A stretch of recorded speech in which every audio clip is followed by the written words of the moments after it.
오늘 시간에는 출애굽기 그 두 번째 시간으로 이스라엘은 내 아들 내 장자라는 제목을 가지고 본문 말씀인 출애굽기 4장 22절로 23절 말씀을 통해서 하나님께서 저와 여러분께 주신 말씀 함께 나누도록 하겠습니다. 우리가 지난 시간에 살펴본 바대로 출애굽기는 바로 하나님의 구원의 놀라운 역사를 담은 대서사입니다. 압제와 고통 가운데 노예 생활하던 이스라엘 백성들을 건져내시는 하나님의 치밀하시고 철저하신 계획에 대해서 우리는 그 대서사를 함께 살펴보는 것입니다. 제가 어제는 정말로 간절한 상황이 있었습니다. 이제 대한민국의 대통령으로 아직도 계시는 윤석열 대통령을 이제는 체포하겠다고 그래서 이 경찰 병력이 한 2,500명 정도 또 경찰 버스가 한 50대 정도 동원이 돼가지고 체포하기 위해서 출동을 했죠. 그 상황을 저는 이제 유튜버들이 있잖아요. 그래서 그들을 통해서 다 살펴봤어요. 근데 그들이 이 실시간에 그들의 감정을 느낄 수 있는 게 계속 와 또 와 이러는 거예요. 경찰 버스가 50대 이상 50대에서 100대 가량 달려오니까 사람들이 다 겁에 질리는 거죠. 거기에 수천 명이 모여 있었어도 다 이제 다 체포되는 거 아닌가 이런 생각을 하는 것입니다. 그래서 시민들은 그래도 불구하고 우리 대통령 우리가 지킨다 이러면서 막 목숨을 바친다 이러면서 그러고 있고, 그런데 제 마음 가운데는 너무나 많은 병력이 투입됐기 때문에 그들은 정말 전문적이더라고요. 다 버스를 가지고 다 가로막고 막 작전대로 행동한 것을 보게 됐습니다. 그런 것을 보면서 제 마음 한구석에는 이게 이미 진 싸움이 아닌가, 이제 체포되는 거 아닌가, 우리나라가 그럼 어떻게 될 것인가, 정말로 이런 반정부 세력에 넘어가는 것인가, 막 이런 생각을 막 하게 되면서 어젯밤에, 그래서 그 벌어진 일이라서 어젯밤에 또 간절하게 기도를 했습니다. 그렇게 밤새 기도를 했는데 새벽에 좋은 소식을 들었습니다. 이 체포를 하러 온 공수처에서 이제 체포를 포기하고 그냥 5시간 동안 스톡을 하다가 이제 돌아갔다는 소식을 들었습니다. 다른 분들한테 그게 다행이다 이런 생각이 들지 몰라도 저한테는 엄청난 감사였습니다. 저는 그냥 너무 감사해서 눈물이 절로 나면서 하나님 한 번 더 기회 주셔서 감사합니다, 살려주셔서 감사합니다 하면서 하나님 앞에 정말 감사의 기도를 드렸습니다. 정말 절체절명의 위기 가운데 정말 안 되는 것 같고 너무 늦은 것 같은 그런 상황 가운데 그 부르짖는 기도를 들으시고 음성을 들으시는 하나님을 바라봅니다. 거기서 모인 수천 명의 시민들이 얼마나 간절하게 부르짖고 구호를 외치고 그러지만 어떤 사람들 간절하게 기도하면서, 그리고 이 댓글창에도 보면 똑같아요. 살려주세요 하나님 불쌍히 여겨주세요 이러면서 간절히 기도했던 모습들을 바라봅니다. 이스라엘 백성들의 절박한 부르짖음에 응답하셔서 하나님께서 미리 준비하신 구원의 역사를 이루시는 것입니다. 최소한 모세라고 생각하면 모세의 생애 80여 년 동안 하나님이 이미 준비해 오셔서 이 구원의 역사를 드디어 이 이스라엘 백성들의 간절한 울부짖음을 들으시고 시작하시는 것입니다. 이제 하나님께서 그 놀라운 구원의 역사를 시작하시는 장면이 바로 본문의 말씀인 것입니다. 우리 지난 시간에 살펴본 말씀 기억나십니까? 2장 24절로 25절 말씀입니다. 하나님이 그들의 고통소리를 들으시고 하나님이 아브라함과 이삭과 야곱에게 세운 그의 언약을 기억하사 하나님이 이스라엘 자손을 돌보셨고 하나님이 그들을 기억하셨더라. 하나님께서 그들을 기억해 주시는 것입니다. 그래서 하나님께서 이젠 드디어 하나님의 놀라운 구원의 역사를 시작하시는 것입니다. 그것이 3장부터 이어지는 말씀입니다. 3장 1절로 2절 말씀, 출애굽기 3장 1절로 2절 말씀. 모세가 그의 장인 미디안 제사장 이드로의 양떼를 치더니 그 떼를 광야 서쪽으로 인도하여 하나님의 산 호렙에 이름에 여호와의 사자가 떨기나무 가운데서부터 나오는 불꽃 안에서 그에게 나타나시니라. 그가 보니 떨기나무에 불이 붙었으나 그 떨기나무가 사라지지 아니하는지라. 이제 모세가 40년 동안이나 광야에서 아무 정말 의미 없는 듯한 행동을 하면서 미디안 광야에서 그렇게 목자로서 살았는데 의미가 없는 행동이었을까요? 아닙니다. 그 과정 가운데, 그 광야 과정 가운데 하나님께서 그의 인격을 나누시고 그를 겸손케 하시는 것뿐 아니라 40년 하나님께서 준비시키시는 거예요. 나중에 이스라엘 백성들도 40년 동안 그 광야에서 돌아다녀야 되는데 그 누군가 그걸 손바닥 뒤집듯이 알 수 있는 이 전문가가 필요하잖아요. 모세 그 자체를 전문가로 만들어 놓으신 것입니다. 이 미디안 광야라면 그냥 풀이 어디에 있는지 그냥 이 양떼를 끌고 다니면서 다 돌아다니는 거예요. 40년 동안 그렇게 익스피리언스가 있었던 것입니다. 그런 다 가운데 이제 때가 되자 이스라엘 백성들이 간절하게 절박하게 더 이상 늦어서는 안 됩니다. 우리 다 죽게 생겼습니다. 하나님께 간절히 부르짖자 이제 하나님께서 80년 동안 준비하신 이 모세라는 프로젝트를 이제 선보이시는 것입니다. 그래서 모세에게 나타나시는데 하나님의 산 호렙에 이르렀을 때 이 산이 바로 하나님 호렙 신의 산, 하나님의 임재가 있는 바로 그 산 아니겠습니까? 여호와의 사자가 떨기나무 가운데서부터 나오는 불꽃 안에서 그에게 나타나시니라. 그가 보니 떨기나무에 불이 붙었으나 그 떨기나무가 사라지지 아니하는지라. 이거를 그냥 목자로서 살면서 그냥 불이 붙었네 하고 지나갈 수도 있는데 불이 붙었는데 계속 사라지지 않고 있는 것을 보면서 특이하게 볼 수 있었던 것은 하나님께서 모세를 잘 아시는 것입니다. 여기에서 정말로 이 모세의 어텐션을 끌을 수 있는 관심을 끌을 수 있는 그 방법을 택하신 것이죠. 그래서 3절부터 5절 말씀을 읽어보면 이에 모세가 이르되 내가 돌이켜 가서 이 큰 광경을 보리라. 떨기나무가 어찌하여 타지 아니하는고 하니 그때 여호와께서 그가 보려고 돌이켜 오는 것을 보신지라. 하나님 모세를 너무 잘 알고 있어요. 모세는 그걸 절대로 지나칠 수 없는 사람이라는 걸 잘 알고 있는 것입니다. 그래가지고 떨기나무를 타게 하심으로 모세가 뭐지 하고 가보게 만드는 것입니다. 그래서 모세가 다가오는 것입니다. 이제 하나님께서 모세를 부르시고 이제는 하나님께서 모세를 기름 부으시고 하나님의 사람으로 이제 구원의 도구로서 사용하시는 것입니다. 하나님이 떨기나무 가운데서 그를 불러 이르시되 모세야 모세야 하심에 그가 이르되 내가 여기 있나이다. 하나님이 이르시되 이리로 가까이 오지 말라. 네가 선 곳은 거룩한 땅이니 네 발에서 신을 벗으라. 그래서 불러서 모세야 모세야 그래서 불러서 갔는데 가까이 오지 말라. 왜 그럴까요? 너무나 거룩한 하나님의 임재가 있었던 것입니다. 놀라운 신적인 영광의 장면입니다. 6절로 7절 말씀을 읽어보면 또 이르시되 나는 네 조상의 하나님이니 아브라함의 하나님 이삭의 하나님 야곱의 하나님이니라. 모세가 하나님 배웠기를 두려워하여 얼굴을 가리매 여호와께서 이르시되 내가 애굽에 있는 내 백성의 고통을 분명히 보고 그들의 감독자로 말미암아 부르짖음을 듣고 그 근심을 알고. 하나님께서 소개하십니다. 네 조상의 하나님이다. 아브라함의 하나님 이삭의 하나님 야곱의 하나님이다. 이 모세는 이 세 조상들을 알고 있었을까요? 어머니 품 안에서 컸을 때 분명히 알고 있었을 것입니다. 어머니가 얘기하셨을 겁니다. 우리 조상은 아브라함이고 이삭이고 야곱이다 얘기했을 것입니다. 그 얘기를 듣는 순간 진짜 우리 조상의 하나님, 우리 조상들을 이끄셨던 바로 그 하나님이시구나. 그래서 모세가 하나님이라는 것을 아는 순간 두려워하는 마음이 생기는 거예요. 정말 하나님의 거룩하신 그 인재 가운데 이분이 바로 하나님이시구나 하면서 얼굴을 가리게 된 것입니다. 그럴 때 하나님께서 말씀하시는 것입니다. 내가 애굽에 있는 내 백성의 고통을 분명히 보고 그들의 감독자로 말미암아 부르짖음을 듣고 그 근심을 알고. 하나님께서 들으셨다는 것입니다. 이 절박한 부르짖음을 들으신 것입니다.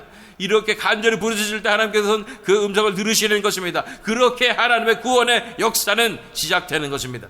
9절로 10절 말씀 읽어보면 이제 가라. 이스라엘 자손의 부르짖음이 내게 달하고 애굽 사람이 그들을 괴롭히는 학대도 내가 보았으니 이제 내가 너를 바로에게 보내어 너에게 내 백성 이스라엘 자손을 애굽에서 인도하여 내게 하리라. 그러면서 하나님께서 놀라운 사명을 이 모세에게 부어주시는 거예요. 이제 가라. 이제 내가 이 부르짖음을 들었으니 이제 내가 너를 바로에게 보낼 것이다. 그래서 너에게 내 백성 이스라엘 자손을 애굽에서 인도하여 내게 하리라 라고 엄청난 비전과 사명과 소명을 주신 것입니다.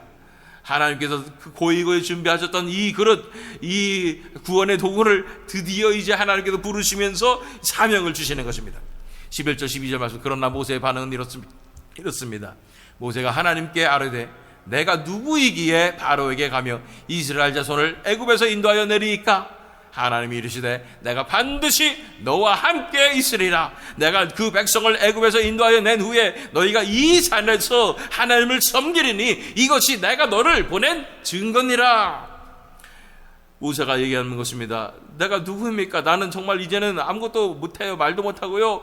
이제는 이제 40년 동안 광야에서 굴러먹다 보니까 나는 모든 것을 다 잊어버렸어요. 내가 배웠던 모든 교육과 경험과 이거 모든 거 아무런 소용이 없게 됐어요. 나 힘도 없어요. 심지어는 너무 나이가 들었어요. 그 가서 바로한테 가서 내가 뭐 하겠어요? 이스라엘 백성들 내가 어떻게 인도하겠어요? 하나님께서 말씀하십니다. 네가 약한 것은 상관이 없다. 내가 반드시 너와 함께 하리라. 내가 할 것이야. 네가 약하니까 내가 할 수 있는 거야. 네가 약하니까 내 영광이 드러날 수 있지 않겠는가? 네가 그 백성을 애굽에서 인도하여 낸 후에 너희가 이 산에서 하나님을 섬기리니 이것이 내가 너를 보낸 증거니라. 너는 반드시 이스라엘 백성들을 끌고 나와서 이 산에서 나를 섬길 것이다 라고 하나님께서 말씀하시는 것입니다. 얼마나 놀랍습니까? 하나님의 산 호렙에 이스라엘 백성들이 다 와서 하나님을 만나는 놀란 장면이 나중에 이어진 것을 우리는 알고 있습니다. 13절 14절 말씀, 모세가 하나님께 아뢰되 내가 이스라엘 자손에게 가서 이르기를 너희의 조상 하나님이 나를 너희에게 보내셨다 하면 그들이 내게 묻기를 그의 이름이 무엇이냐 하리니 내가 무엇이라고 그들에게 말하리이까? 하나님이 모세에게 이르시되 나는 스스로 있는 자이니라. 또 이르시되 너는 이스라엘 자손에게 이같이 이르기를 스스로 있는 자가 나를 너에게 보내셨다 하라. 모세가 이제 생각해 보니까 이제 하나님을 소개시켜 줘야 되는데 어떻게 하나님의 이름을 얘기해야 될 것 같아가지고 물어보는 거죠. 그때 하나님께서 나는 스스로 있는 자다 그렇게만 얘기하면 돼라고 말씀하신 것입니다. 그래서 이제 10절 12절 말씀 읽어보면 모세가 4장 10절로 12절 말씀, 모세가 여호와께 아뢰되 오 주여 나는 본래 말을 잘하지 못하는 자니이다. 주께서 주의 종에게 명령하신 후에도 역시 그러하니 나는 입이 뻣뻣하고 혀가 둔한 자니이다. 여호와께서 그에게 이르시되 누가 사람의 입을 지었느냐? 누가 말 못하는 자나 못 듣는 자나 눈 밝은 자나 맹인이 되게 하였느냐? 나 여호와가 아니냐? 이제 가라. 내가 네 입과 함께 있어서 할 말을 가르치리라. 그러면 모세가 생각해보니까 또 내가 말도 못하는 것 같아요. 그래가지고 오 주여 나는 본래 말을 못하는 사람입니다. 저는 입이 뻣뻣하고 혀가 둔한 자이니이다 하니까 하나님께 말씀하시는 거죠. 누가 너희 입을 지었고 누가 이것을 주관하는 사람이냐? 누가 말 못하는 자나 못 듣는 자나 눈 밝은 자나 맹인이 되게 하였느냐? 나 여호와가 아니냐? 이제 가라. 내가 네 입과 함께 있어서 할 말을 가르치리라. 나만 믿으면 돼라고 말씀하시는 거예요. 설교자로서 이게 가장 와닿는 말씀이죠. 왜냐하면 저는 설교자로서 왔는데 때로는요 하나님께서 저와 함께 하지 않으시면 말이 안 나와요. 말 실수만 계속하고 정말 내 자신의 말에 자신이 없습니다. 지금도 사실은 저는 그래요. 말 잘하는 사람이 아닙니다. 그런데 이 설교단에 서면은 하나님께서 내 입술을 주관하시도록 내어드리는 그런 기도를 하게 되는데 하나님께서 말씀하시잖아요. 내가 네 입과 함께 있어서 할 말을 가르치리라 말씀하시는 거예요. 그렇기 때문에 말씀을 전할 수 있는 것입니다. 이것을 믿어야 한다고 말씀하시는 것입니다. 모세가 믿었을까요? 안 믿었을까요? 13절 14절 말씀, 모세가 이르되 오 주여 보낼 만한 자를 보내셔서. 이 겸손해도 너무 겸손한 거 아니에요? 오 주여 보낼 만한 자를 보내셔서. 이거는 겸손한 게 아니라 불신앙입니다. 왜냐하면 하나님께 분명히 내가 주리라 말씀하셨는데 모세는 자꾸만 자기 모습만 보고 있는 거예요. 자기 모습의 이 초라한 모습만 보고 있는 거예요. 그래서 나는 사람 앞에 이제 나서는 것도 싫어요. 내가 애굽 땅에 가면 나 알아볼 사람도 있을 것인데 그 사람들이 너 그렇게 잘 나가고 힘세고 말도 잘하던 그 애가 너 어떻게 하다 이렇게 됐니? 광야에서 40년 동안 이렇게 썩어가지고 네가 어떻게 됐니? 이런 소리도 들을 수도 있고, 그리고 도저히 아무래도 내가 내 자신을 볼 때는 도저히 앞에 나설 수 있는 사람이 아닌 거예요. 그래서 오 주여 보낼 만한 사람을 보내소서라고 하는 것입니다. 우리 자신을 보면 안 됩니다. 우리 자신은 다 똑같습니다. 죄인들, 연약한 그릇들. 하나님의 은혜가 아니면 우리가 어떻게 살 수 있는 사람들이겠습니까? 하나님께 말씀하시는 거예요. 너와 함께하는 나를 바라봐라, 나를 믿으라 말씀하시는 것입니다. 여호와께서 모세를 향하여 노하여 이르시되, 불신앙은 하나님의 분노를 이젠 불러옵니다. 하나님을 믿어드려야 되는 것입니다. 하나님께서 말씀하실 때 순종해야 하는 것입니다. 레위 사람 내 형 아론이 있지 아니하냐? 그가 말 잘하는 것을 내가 안노라. 그가 너를 만나러 나오나니 그가 너를 볼 때 그의 마음에 기쁨이 있을 것이라. 이제 하나님께서 말씀하십니다. 네 형이 있지 않는가? 네 형 말 잘하잖아. 내가 너를 네 형을 붙여줄 테니까 그 형을 통해서 말하면 되잖아. 15절 16절 말씀, 너는 그에게 말하고 그의 입에 할 말을 주라. 내가 네 입과 그의 입에 함께 있어서 너희들이 행할 일을 가르치리라. 그가 너를 대신하여 백성에게 말할 것이니 그는 네 입을 대신할 것이요 너는 그에게 하나님같이 되리라. 이제 더 좋은 조건들을 말씀하시는 거예요. 그럼 대변인을 하나 세워줄게, 네 형. 그래서 네 형이 말을 하지만 너는 가만히 있어가지고 이 뒤에서 말을 전달해주는 사람처럼 되기 때문에 너는 그들에게 하나님같이 될 거야 라고 말씀해 주시는 것입니다. 21절 말씀 읽어보면 4장 21절, 여호와께서 모세에게 이르시되 네가 애굽으로 돌아가거든 내가 내 손에 준 이적을 바로 앞에서 다 행하라. 무슨 이적을 줬습니까? 지팡이가 뱀이 되는 거, 그리고 손에 문둥병이 생겼다가 없어지는 거, 이런 걸 얘기하는 거죠. 그러나 내가 그의 마음을 완악하게 한즉 그가 백성을 보내주지 아니하리니. 그러나 이 싸움은 쉬운 싸움이 아니다, 한 번에 끝나는 싸움이 아니다 라고 말하는 것입니다. 22절까지 23절 말씀을 보면 너는 바로에게 이르기를 여호와의 말씀에 이스라엘은 내 아들 내 장자라. 내가 네게 이르기를 내 아들을 보내주어 나를 섬기게 하라 하여도 네가 보내주기를 거절하니 내가 네 아들 네 장자를 죽이리라 하셨다라 하시니라. 하나님의 엄청난 이 심판의 계획에 대해서 이제 리뷰를 하시는 것입니다. 보여주시는 거예요. 그 뒤에 4장의 마지막 부분을 읽겠습니다. 29절 31절 말씀, 모세와 아론이 가서 이스라엘 자손의 모든 장로를 모으고 아론이 여호와께서 모세에게 이르신 모든 말씀을 전하고 그 백성 앞에서 이적을 행하니 백성이 믿으며 여호와께서 이스라엘 자손을 찾으시고 그들의 고난을 살피셨다함을 듣고 머리 숙여 경배하였더라. 모세는요, 이스라엘 백성들이 자기를 어떻게 받아들일 수 있을 것인가, 40년 동안 광야에서 굴러먹던 나 같은 자를 이스라엘 백성들이 어떻게 내 동족들이 나를 인정할 것인가 걱정했지만 하나님께서 약속하셨습니다. 너를 분명히 인정할 것이라고. 이제 그 일이 벌어졌습니다. 모세와 아론이 가서 이스라엘 자손의 모든 장로를 모으고 이제 하나님의 말씀을 선포했을 때 백성이 믿으며 여호와께서 이스라엘 자손을 찾으시고 그들의 고난을 살피셨다함을 듣고 머리 숙여 경배하였다. 어떻게 믿을 수가 있냐고요. 나는 지금 내 현실은 이 애굽의 압자에서 노예생활 하면서 정말 죽을 것 같아가지고 이제나 저제나 하면서 몇 년 동안, 수년 동안, 수십 년 동안 하나님 앞에 부르셨는데 아무 일도 일어나지 않았는데 갑자기 어제 떡하니 미디안 광야에서 굴러먹던 모세가 와가지고 이제 하나님께서 나를 보내셨으니 이제 하나님께서 여러분들 구원하실 것입니다, 이 말씀을 어떻게 믿으란 말이에요. 그런데 놀라운 기적이라는 것입니다. 하나님은 분위기를 바꿔주시는 분이십니다. 하나님은 atmosphere changer입니다. 하나님께서는 이제 이들의 마음을 바꿔주시는 것입니다. somehow 갑자기 이들이 믿게 되는 거예요. 갑자기 믿어지는 거예요. 이 말씀에 믿어지는 거예요. 아, 모세를 통해서 역사하시겠구나. 또한 이 간단한 이적을 보면서 사실은 이 이적들은요, 우리 눈에는 엄청난 것이 보일지 몰라도 사실은 뭐 마술사들도 할 수 있는 거고요.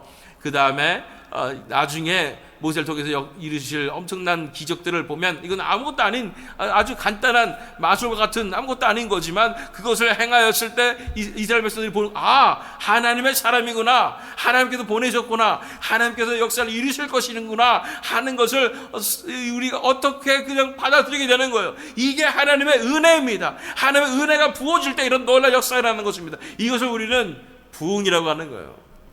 사람의 분위기가 바뀝니다. 그곳에서 갑자기 이게 하나님의 말씀이구나, 하나님의 사람이구나, 이런 것이 깨달아지게 되는 것입니다.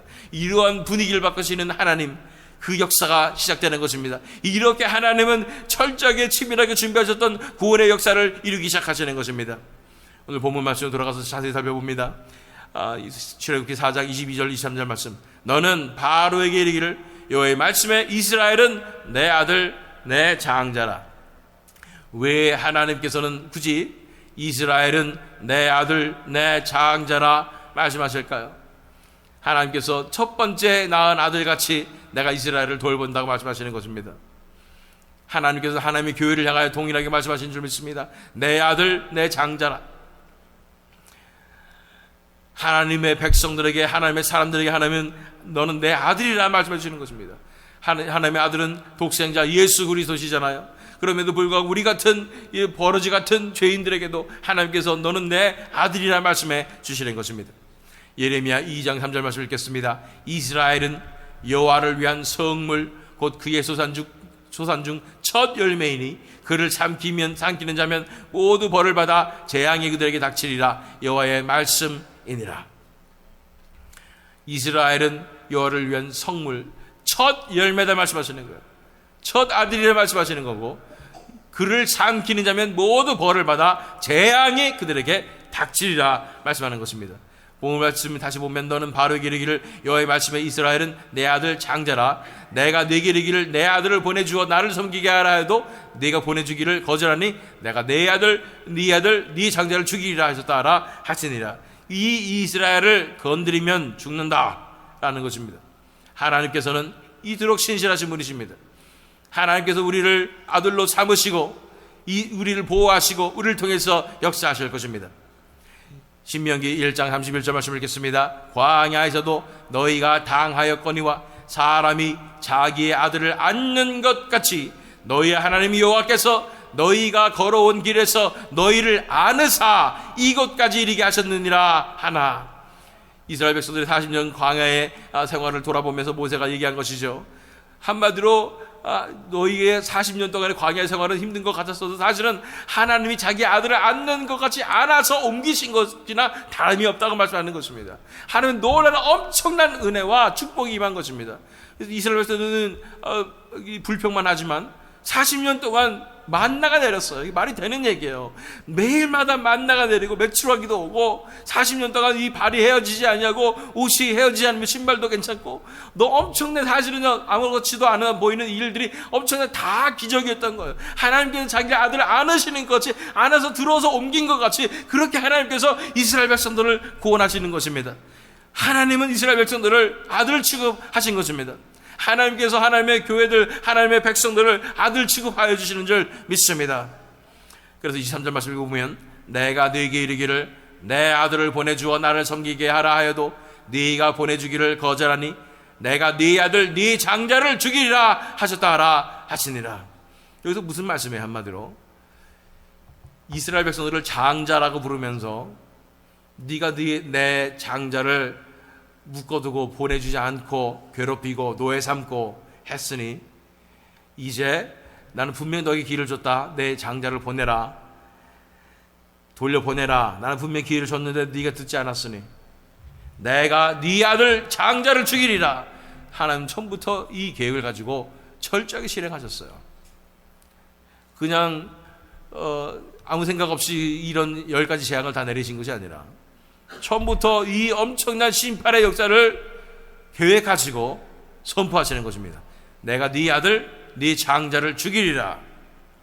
그래서 출애굽기 12장으로 가서 뒤에 우리가 볼 말씀이지만 29절로 30절 말씀을 보면 밤중에 여호와께서 애굽 땅에서 모든 처음 난 것 곧 왕위에 앉은 바로의 장자로부터 옥에 갇힌 사람의 장자까지와 가축이 처음 난 것을 다 치심해 그 밤에 바로와 그 모든 신하와 모든 애굽 사람이 일어나고 애굽에 큰 부르짖음이 있었으니 이는 그 나라에 죽임을 당하지 아니한 집이 하나도 없었음이더라 이었더라. 너가 내 장자를 건드려 내가 네 장자를 치리라. 그러니까 말씀하신 하나님의 엄청난 심판의 역사가 일어난 것입니다. 왜 이 장자가 중요한지 모르겠어요. 아브라함에게도 이삭을 바치라고 말씀하셨고 이삭을 바칠 마음을 먹었을 때 이 양을 준비하셨고 그 다음에 하나님께서는 첫 아들이신 예수 그리스도를 또 우리를 위해서 희생하셨던 이 모든 것을 바라봅니다. 어쨌든 이스라엘 백성들을 통하여 모세를 통하여 애굽의 장자를 치시는 것입니다. 이 어둠의 세력, 세상의 세력을 상징하는 이 애굽 땅의 장자를 쳐버리시는 것이 하나님의 엄청난 심판의 역사인 것입니다. 다시 한번 마지막으로 본 말씀 돌아갑니다. 출애굽기 4장 22절 23절 말씀. 너는 바로에게 이르기를 여호와의 말씀에 이스라엘은 내 아들 내 장자라. 내가 네게 이르기를 내 아들을 보내주어 나를 섬기게 하라 하여도 네가 보내주기를 거절하니 내가 네 아들 네 장자를 죽이리라 하셨다라 하시니라. 이스라엘을 장자라고 부르시는 그 하나님의 사랑을 기억하십시오. 하나님의 백성들은 하나님께서 지켜주십니다. 하나님께서 편들어 주시는 것입니다. 자금의 대한민국의 현실도 마찬가지입니다. 하나님의 말씀 바탕 위에, 기도 바탕 위에 세워졌던 나라, 일찍이 1907년에 놀란 세계적인 평양 대붕을 경험했던 우리 나라 가운데 하나님께서 이 민족은 내 백성이요 내 아들이라 말씀해 주시는 줄 믿습니다. 그 어떤 어둠의 세력이 찬탈하려고 노력한다 할지라도 하나님께서 반드시 지켜주실 줄 믿습니다. 그렇게 하나님께서 지켜주시기 위해서 교회들을 세우시고 또 깨어서 부르짖는 자들을 세우시고 이 대한민국을 위해서 부르짖게 하여 주신 줄 믿습니다. 장자를 보호해 주실 뿐 아니라 장자를 위해서 보복해 주시는 하나님의 놀라운 신실하신 그 의리를 바라보십시오. 하나님의 백성들을 건드리는 자 무사하지 못할 것입니다. 대한민국을 잘못 건드리면 망할 줄 믿습니다. 그 나라가 뭐 북한이 됐던 중국이 됐던 이것 때문에 망하게 될 줄로 믿습니다. 세상의 세력, 어둠의 세력, 사탄의 세력을 통해 우리에게 고난을 허락하시고 공격을 허락하시는 것이 하나님이십니다. 그러나 이 우리의 고난을 통해서도 하나님께서는 이 빼도 박을 수도 없는 증거를 삼으시고 악한 민족과 어둠의 세력들을 벌하시는 것이 하나님의 심판인 것입니다. 그렇기 때문에 하나님께서 우리를 그들을 벌하기 위한 미끼같이 우리를 사용하시는 거예요. 그렇지 않죠. 이 고난과 공격을 통해서 우리는 간절히 하나님께 구하게 되는 것입니다. 겸손하게 우리를 낮추고 하나님 앞에 간절히 구함으로써 그 하나님의 구원의 역사를 우리를 경험하게 되니 이제 겸손하게 낮아져서 하나님께 회개하고 하나님께 돌아오며 이 구원의 길을 가게 되니 십자가의 길로 가게 되니 이것은 얼마나 큰 축복입니까? 그러나 이 모든 과정 가운데 또한 하나님께서 우리의 이 고난과 핍박과 피 흘림을 사용하여 주셔서 어둠의 세력을 다 심판할 그 빌미를 삼으시고 우리의 피 흘림을 통해서 하나님의 놀라운 심판을 준비하시니 또한 그 얼마나 놀라운 사실입니까? 이것은 정말로 하나님 나라에 봤을 때 윈윈 아니겠습니까? 우리는 구원받고 그들은 심판받고 하나님의 장자 이스라엘을 구원하시고 어둠의 나라 애굽을 심판하시는 하나님의 놀랍고도 치밀하고 철저한 계획의 대서사가 이제 시작되었습니다. 우리는 어떻게 해야 됩니까? 하나님의 구원의 역사는 이미 시작되었습니다. 하나님은 이미 구원의 방편을 가지고 계시고 하나님의 뜻대로 하나님의 계획대로 하나님은 반드시 그 일을 이제 주관하실 것입니다. 우리는 이 모든 상황 가운데 해야 할 것은 단 한 가지입니다. 하나님을 신뢰해야 하는 것입니다. 그리고 하나님 앞에 이제 우리가 구할 것은 간절히 부르짖어 구하는 것입니다. 부르짖어야 할 때인 줄 믿습니다. 우리를 살려주시옵소서. 우리가 간절히 부르짖을 때 하나님께서 그 부르짖음을 들으시고 하나님의 놀라운 구원의 역사를 시작하시는 줄 믿습니다. 하나님께서 우리를 장자 삼으셨음을 믿으십시오. 그래서 그 장자를 보호하실 뿐 아니라 보복해 주시는 것을 믿으시기를 바랍니다. 이 어둠의 세력, 이 세대, 우리는 하나님의 나라인 교회로서 이 마지막 세대의 사명을 감당하게 됩니다. 그들의 세력은 너무나 막강하여 우리가 어떻게 할 수 없는 것 같은 상황이 올 수도 있습니다. 그러나 기억하십시오. 하나님을 신뢰하십시오. 하나님의 교회는 하나님의 장자입니다. 하나님은 반드시 보호하시고 보복해 주실 것입니다.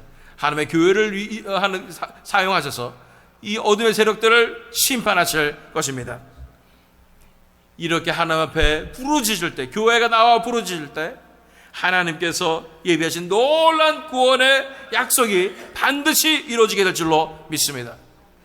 우리 대한민국의 교회들이 간절히 하나님 앞에 부르짖어서 하나님 살려주시옵소서, 어제 제가 본 것 같이 살려주시옵소서 하고 하나님 앞에 간절히 부르짖을 때 그 기도를 들으시고 하나님의 놀라운 역전승 구원의 역사를 이 대한민국에도 반드시 부어주실 줄 믿습니다.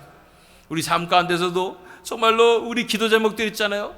정말 하나님 너무 늦은 것 같고 절대 안 들어주신 것 같은 그 상황 가운데서도 우리가 하나님 앞에 간절히 부르짖어서 하나님 살려주시옵소서 간절히 부르짖을 때 하나님께서 그 부르짖음을 들으시고 하나님께서 반드시 구원하여 주시고 복수하여 주시는 하나님의 놀라운 역사를 우리가 경험하게 될 줄로 믿습니다.